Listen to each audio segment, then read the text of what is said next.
ચલાલાથી ગોપાલગામ હાલરિયા સુધીના રોડની હાલત સુધારવા ઇજનેરને લેખિત રજૂઆત. ચલાલા તારીખ 17/4/2025 ચલાલાથી ગોપાલગ્રામને હાલરિયા સુધીના રોડની હાલત અતિ ખરાબ થવા પામેલ છે.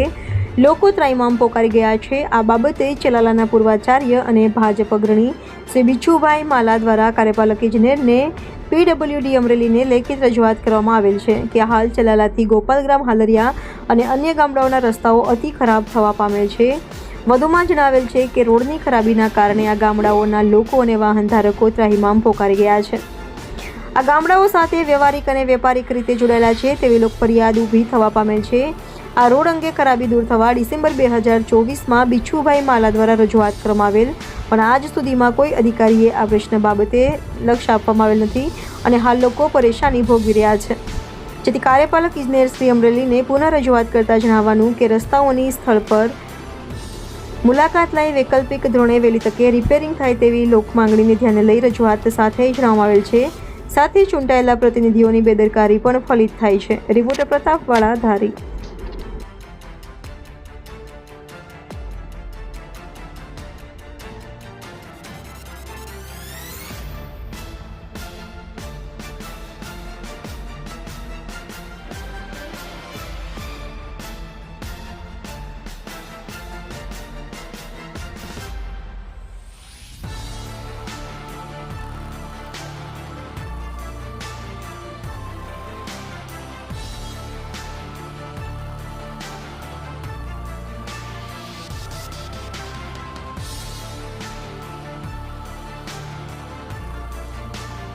બિચ્છુભાઈ માલા, પૂર્વ આચાર્ય કુમારશાળા ચલાલા અને બુદ્ધિજીવી સેલ જિલ્લા ભાજપ અમરેલી.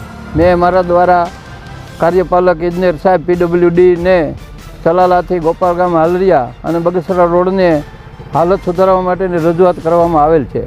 અવારનવાર રજૂઆત કરવાથી લોક ફરિયાદ ઊભી થવા પામેલ છે કે ચલાલાથી ગોપાલગામ અને હાલરિયા આવવા જવા માટે લોકો અને વાહન ધારકોને ભારે મુશ્કેલીઓ પડી છે. લોકો ત્રાહિમામ પોકારી ગયા છે અને અમારી સમક્ષ આવી અવારનવાર રજૂઆતો આવે છે અને અમે પણ સાહેબને આ સ્થળ પર તપાસ કરવા અને આ રોડની હાલત સુધારવા માટે અવારનવાર રજૂઆત કરતા રહ્યા છીએ. ડિસેમ્બર 2024માં અમે આ રોડ અંગે પણ રજૂઆત કરવામાં આવેલ, પણ અધિકારીઓએ કોઈ આ બાબતને ધ્યાને લેવામાં આવેલ નથી અને હાલ ફરી વખત પુનઃ રજૂઆત અમે કરતા જણાવીએ છીએ કે આ રોડની હાલત અતિ ખરાબ થઈ ગઈ. લોકો ત્રાહિમામ થઈ ગયા છે.